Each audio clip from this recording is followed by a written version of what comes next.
अस्सलाम वालेकुम रहमतुल्लाहि व बरकातुहू। आज का हमारा टॉपिक है एप्लीकेशन ऑफ वेन डायग्राम। ठीक है, हमने वेन डायग्राम पढ़ ली, उसकी प्रॉपर्टीज़ पढ़ ली, डिफरेंट आइडेंटिटीज़ प्रूव कर ली। अगर आपने वो वीडियोस नहीं देखी तो आप मेरे चैनल पे जाके वो वीडियोस देख सकते हैं। आज का जो हमारा टॉपिक है एप्लीकेशन है। अब हम वेन डायग्राम को एज एप्लीकेशन कैसे यूज़ करते हैं। एप्लीकेशन क्या होती है, हमने वेन डायग्राम तो सीख लिया, अब हम उसको डिफरेंट मेथड से कैसे उसको सॉल्व कर सकते हैं, यानी उसकी हेल्प से हम डिफरेंट प्रॉब्लम्स कैसे सॉल्व कर सकते हैं। ठीक है, तो हमारे पास जो वेन डायग्राम है, जैसे हमारे पास इक्वेशंस बनती हैं उसमें अलजबरा में, उसी तरह हम वेन डायग्राम की हेल्प से जो है इक्वेशंस बनाएंगे और अननोन की वैल्यूज़ क्या करेंगे, फाइंड करेंगे। ठीक है, तो सबसे पहले हमारे पास है number of computer users are the way to find out they have a printer, modem and scanner. अब जो हमारे पास कंप्यूटर यूजर्स हैं ना, वो तीन तरह के आइटम यूज़ करें, printer, modem and scanner. Draw a separate Venn diagram and shade the areas which represent the following configuration. अब इसका क्या करना है कि अब हमें जो उन्होंने क्वेश्चन दिया हुआ है उस तरह के हमने क्या करनी है, एरिया शेड करते जाना है। अब हमारे पास तीन तरह के लोग हैं, प्रिंटर को हम कह देते हैं P, ठीक है, और मोडेम को कह देते हैं M, और स्कैनर को कह देते हैं S। अब हमारा जो फर्स्ट क्वेश्चन है वो कह रहा है मोडेम एंड प्रिंटर, यानी मोडेम यूज़ करते हैं एंड प्रिंटर यूज़ करते हैं। इस एंड का मतलब क्या होता है, इंटरसेक्शन। ठीक है, एंड का मतलब क्या होता है, कॉमन पॉइंट। एंड और जो होता है वो किस लिए होता है, यूनियन के लिए होता है। दोनों चीज़ें, ये भी यूज़ कर रहा है और ये भी यूज़ कर रहा है, ये भी यूज़ कर रहा है और, ठीक है। तो और का मतलब क्या आ जाता है, common point. But no scanner, इसका मतलब है कि स्कैनर नहीं आएगा, प्रिंटर और मोडेम का कॉमन पॉइंट आएगा। ठीक है, मोडेम एंड प्रिंटर का कॉमन पॉइंट आएगा। आप इनके क्या कह सकते हैं, इनका ऑर्डर चेंज कर सकते हैं, यहाँ पे P लिख सकते हैं, यहाँ पे S लिख सकते हैं, यहाँ पे M लिख सकते हैं, इससे कोई फ़र्क नहीं पड़ेगा। ठीक है, अब हमने क्या करना है, मोडेम एंड प्रिंटर का कॉमन पॉइंट। तो मोडेम और प्रिंटर का कॉमन पॉइंट कौन सा बन रहा है,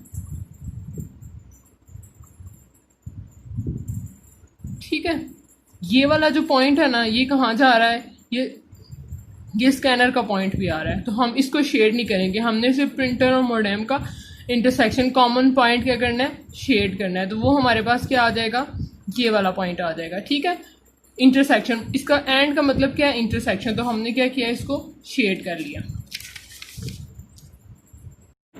नेक्स्ट हमारे पास है scanner but no printer and no modem is shaded. तो सिर्फ इसका क्या मतलब आएगा, हमारे पास क्या आ रही है, स्कैनर, ना हमने प्रिंटर को शेड करना है ना मोडेम को शेड करना है। तो इसका मतलब है हमारे पास कौन सा पार्ट आएगा, सिर्फ स्कैनर वाला। ठीक है, इतना पार्ट करना है, जहाँ जहाँ मोडेम का पॉइंट स्टार्ट हो रहा होगा उसको शेड नहीं करना। ठीक है, सिर्फ इतनी सी शेडिंग में आएगा स्कैनर वाला। ठीक है, अगर हमारे पास नेक्स्ट हमारे पास क्या है, स्कैनर और printer but no modem is shaded. अब इस और का मतलब क्या है, यूनियन, यानी कि दोनों आ रहे हैं, ये भी आ रहा है और ये भी आ रहा है, दोनों। और का मतलब क्या होता है, यूनियन। ठीक है, एंड का मतलब क्या होता है, इंटरसेक्शन, और का मतलब क्या होता है, यूनियन। ठीक है, अब हमारे पास क्या है, स्कैनर और प्रिंटर हैं बट मोडेम शेडेड नहीं है। तो हम इसका कौन सा हिस्सा शेड करेंगे, ये स्कैनर है और ये क्या आ जाएगा, प्रिंटर। अब देखें, इनका ये कॉमन पॉइंट भी शेड होगा,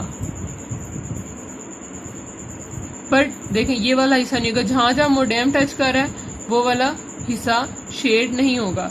स्कैनर और प्रिंटर का मतलब क्या है हमारे पास, कि इन दोनों का यूनियन, यानी कि ये भी शेड होगा और ये भी शेड होगा। यहाँ पे क्या था, सिर्फ स्कैनर, तो हमने क्या किया था, सिर्फ स्कैनर को किया था, but no printer and no modem, तो उन दोनों को हमने टच नहीं किया था।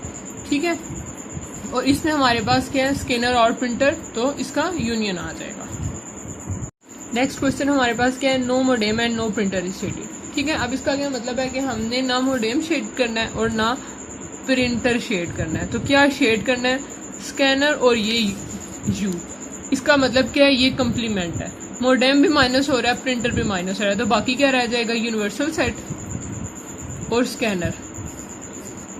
ठीक है, स्कैनर वाला पॉइंट हो जाएगा और साथ यूनिवर्सल सेट शेड होगा, क्योंकि इसका क्या, नो का मतलब, अगर सेंटेंस के शुरू में नो आ जाए तो उसका क्या मतलब होता है कि वो कंप्लीमेंट है। ठीक है, तो कंप्लीमेंट में क्या आ जाता है, यूनिवर्सल सेट भी आ जाता है। सिर्फ नो है ना, और तो कोई बात नहीं की इन्होंने, तो इसका क्या मतलब है, ये हमारे पास कंप्लीमेंट है। तो यू, ये दोनों क्या हो गए, माइनस, या आप डिफरेंस ऑफ सेट ले सकते हैं। डिफरेंस ऑफ सेट नहीं लेंगे क्योंकि कंप्लीमेंट है, इसको हम कंप्लीमेंट कहते हैं। तो ये कंप्लीमेंट है तो हम क्या करेंगे, यूनिवर्सल सेट इसका यहाँ से शेड हो जाएगा, और साथ क्या हो जाएगा, स्कैनर का जिक्र नहीं है तो वो वाला पार्ट भी क्या हो जाएगा, शेड हो जाएगा। नेक्स्ट क्वेश्चन है हमारे पास कि हमारे पास ऑफिस में 20 डिफरेंट किस्म के ऐसे लोग हैं जो टाइपिंग करते हैं, ठीक है। अब उनमें से टोटल हमारे पास कितने लोग हैं टाइपिंग करते हैं, वो 21 है। उसमें जो हैं किस तरह के सॉफ्टवेयर हैं, 3 तरह के सॉफ्टवेयर हैं ऑफिस में। एक मैनुअल टाइपिंग करते हैं, एक इलेक्ट्रॉनिक टाइपराइटर्स हैं, और कुछ क्या वर्ड प्रोसेसर। यानी कि ऑफिस में 3 हमारे पास क्या डिफरेंट किस्म के सॉफ्टवेयर हैं। अब जो है 5 क्या कर रहे हैं, वो तीनों यूज़ कर रहे हैं। 5 पर्सन जो हैं वो तीनों सॉफ्टवेयर यूज़ कर रहे हैं। इसका मतलब है कि 5 लोग में क्या चीज़ कॉमन है, 5 लोगों में तीनों चीज़ क्या है, कॉमन है। उसके बाद क्या है, इन्होंने यहाँ पे दे दिया कि electronic typewriters and word processors. अब उसमें से जो है 9 का यूज़ करें ENW, यानी कि एंड का मतलब क्या होगा, इंटरसेक्शन, यानी कि वो इलेक्ट्रॉनिक भी यूज़ करें और वर्ड प्रोसेसर भी यूज़ करें, दोनों चीज़ें यूज़ करें। कितने लोग, 9 लोग। 7 क्या कर रहे हैं, MNW, यानी कि मैनुअल एंड वर्ड प्रोसेसर, ठीक है। 7 लोग ऐसे हैं जो वर्ड प्रोसेसर भी यूज़ कर रहे हैं और मैनुअल भी यूज़ कर रहे हैं, और 6 यूज़ कर रहे हैं M&E, यानी कि मैनुअल एंड इलेक्ट्रॉनिक टाइपराइटर्स हैं, ठीक है। अब बाहर में क्या गया, but no one use M only, यानी कोई ऐसा बंदा नहीं है कि जो सिर्फ और सिर्फ क्या यूज़ कर रहा हो, मैनुअल यूज़ कर रहा हो, ठीक है। M के बारे में हमें इन्होंने इन्फॉर्मेशन दे दी है कि ये 0 है, ये सेट क्या है, 0। कोई ऐसा बंदा नहीं है जो सिर्फ M यूज़ कर रहा हो, यानी कि मैनुअल यूज़ कर रहा हो। अब हम ये इन्फॉर्मेशन यहाँ पे लिखते हैं। सबसे पहले हमारे पास जो सब में कॉमन होता है, हम जब वेन डायग्राम ड्रा करते हैं, हम सबसे पहले जो तीनों में कॉमन होगा, अगर 4 सेट्स होंगे तो जो 4 में कॉमन होगा, जो 2 होंगे तो 2। सबसे पहले हम क्या लिखते हैं, जो सब में कॉमन होता है। तो सब में क्या कॉमन है, 5, तो यहाँ पे क्या आ जाएगा, 5, सब का कॉमन 5 आ गया। आगे हमारे पास है 9 यूज़ ENW, E और W का कॉमन कौन सा है, ये वाला।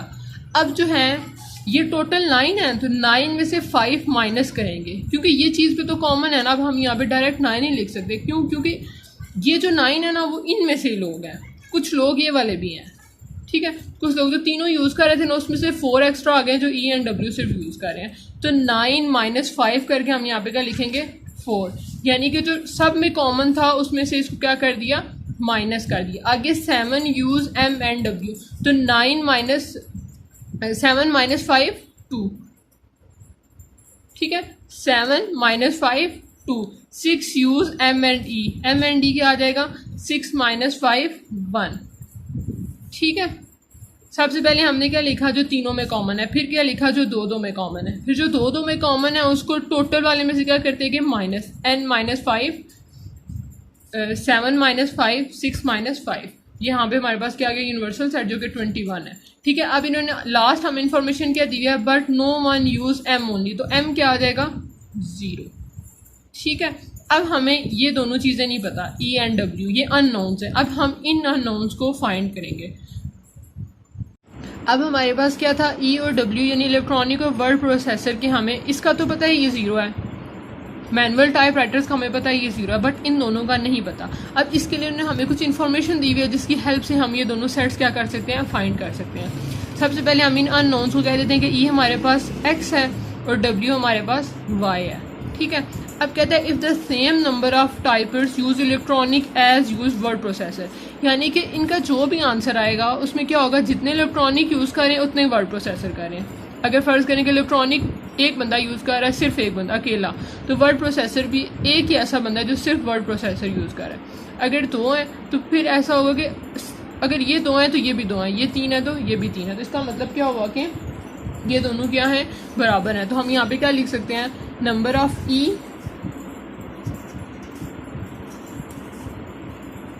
Is equal to number of W, ठीक हो गया। Number of E is equal to number of W। अब हम यहाँ से इक्वेशन देखते हैं कि कौन कौन नंबर इलेक्ट्रॉनिक यूज़ कर रहे हैं और कौन कौन से वर्ड प्रोसेसर यूज़ करें। हमने जो चीज़ फाइंड करनी है ना वो ओनली वाली करनी है, लेकिन हमारे पास यहाँ पे ऐसे लोग हैं जो ये भी यूज़ कर रहे हैं, ये भी कर रहे हैं, मतलब इलेक्ट्रॉनिक भी यूज़ कर रहे हैं, वर्ड प्रोसेसर भी यूज़ कर रहे हैं। लेकिन हमारा मकसद क्या है, क्या फाइंड करना है, जो सिर्फ इलेक्ट्रॉनिक यूज़ कर रहे हैं और जो सिर्फ वर्ड प्रोसेसर यूज़ कर रहे हैं, इसके अलावा कोई भी सॉफ्टवेयर यूज़ नहीं कर रहे हैं। हमारा मिशन क्या है, क्या चीज़ फाइंड करनी है जो सिर्फ इलेक्ट्रॉनिक यूज़ कर रहे हैं और जो सिर्फ वर्ड प्रोसेसर यूज़ करें, ठीक है। अब हमें पता हमें इस इक्वेशन में इन्होंने दिया है उसके मुताबिक हमने ये लिख लिया। अब हम देखते हैं कि यहाँ पे कौन कौन से लोग क्या करें। अब देखें इलेक्ट्रॉनिक ये यूज़ कर रहा है तो यहाँ पे क्या आ जाएगा 1, इलेक्ट्रॉनिक यूज़ कर रहे हैं ना, तो ये आ जाएगा 1, ठीक है। इसके अलावा ये भी इलेक्ट्रॉनिक यूज़ कर रहा है, कॉमन पॉइंट है ना, तो क्या आ जाएगा 5 और 4, ये भी इलेक्ट्रॉनिक यूज़ कर रहा है ना, तो ये क्या आ जाएगा 4। इसके अलावा ये x। अब वर्ड प्रोसेसर कौन कौन से यूज़ कर रहे हैं, 2, 5, 4 और क्या आ जाएगा प्लस y भी कर रहे हैं, तो हमने इन दोनों की अननोन की वैल्यू फाइंड करनी है। अब हम इसको सिंप्लीफाई करते हैं, हमारे पास आंसर आ जाएगा x minus y is equal to 1। इसको सिंप्लीफाई करें, इसका आंसर क्या आ जाएगा x minus 5 is equal to 1, ठीक है। अब अगली बात क्या है, अब हमें पता है कि इन सब का सम कितना है, 21 है, क्योंकि हमने शुरू में देखा था कि हमारे पास ऑफिस में टोटल 21 टाइपिस्ट हैं, ठीक है। कितने लोग टाइप करते हैं, 21 लोग टाइप करते हैं, तो इसका मतलब है कि हमें पता है कि इन सब का सम किसके इक्वल आएगा, 21 के इक्वल आएगा। तो हम लिख लेते हैं इन सब का, ये सारे किसके इक्वल आ जाएंगे, 21 के, ठीक है। टोटल नंबर ऑफ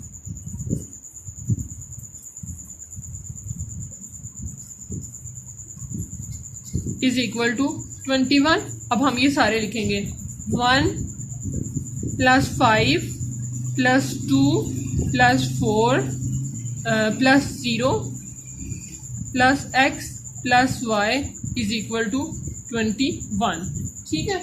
अब इस सारे को हम सॉल्व करेंगे, हमारे पास इक्वेशन बन जाएगी x plus y is equal to 9, ठीक है। अब हमारे पास दो इक्वेशन आ गई हैं, एक हमारे पास कौन सी इक्वेशन आ गई है,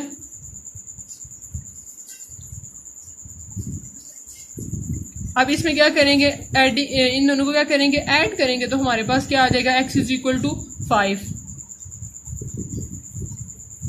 ठीक है। x इज इक्वल टू क्या आ जाएगा 5 आ जाएगा। इनको सब्ट्रैक्ट करेंगे तो हमारे पास क्या आ जाएगा, y हमारे पास क्या आ जाएगा 4 आ जाएगा। तो इसका मतलब है वर्ड, ये तो उन्होंने कंडीशन दी हुई थी, इसका मतलब ये नहीं था कि ये इक्वल ही आएंगे, ठीक है। उन्होंने कहा अगर ऐसा हो तो बताएं कि वर्ड प्रोसेसर कितने यूज़ कर रहे हैं और इलेक्ट्रॉनिक टाइपराइटर कितने हैं, ठीक है। ये इन्होंने क्या की दी हुई थी, जस्ट एग्जाम्पल दी हुई थी, जस्ट कंडीशन दी हुई थी हमें। तो हमारे पास अब आंसर क्या आ गया, 5 लोग ऐसे हैं जो क्या यूज़ कर रहे हैं, x क्या था इलेक्ट्रॉनिक टाइपराइटर, और 4 लोग ऐसे हैं जो वर्ड प्रोसेसर यूज़ कर रहे हैं। तो हमारे पास इन दोनों का आंसर आ गया। आपने इसको ये मतलब नहीं समझना कि हम इसको सॉल्व करेंगे तो दोनों का 5 आना चाहिए, जस्ट हमें इन्होंने कंडीशन दी हुई थी, अगर ऐसा हो तो बताएं क्या होगा, ठीक है। अब अगर हम इसको काउंट करें, ये सारे 0 प्लस 5, ये सारा आंसर क्या आना चाहिए, 21 आना चाहिए। अगर आपने अपना आंसर ठीक देखना है कि आपका आंसर ठीक है या नहीं, यहाँ पे x की जगह 5 डालें, y की जगह 4 डालें, कितना बनेगा 6 7 8 8 और 4 12 और 4 कितना बन जाएगा 18 और 5 21 बनेगा। 5 प्लस 6 और ये आ जाएगा 6 प्लस 4 10 और 12 और 4 16 और 16 और 5 21, ठीक है। ये 21 इसका आंसर आ जाता है।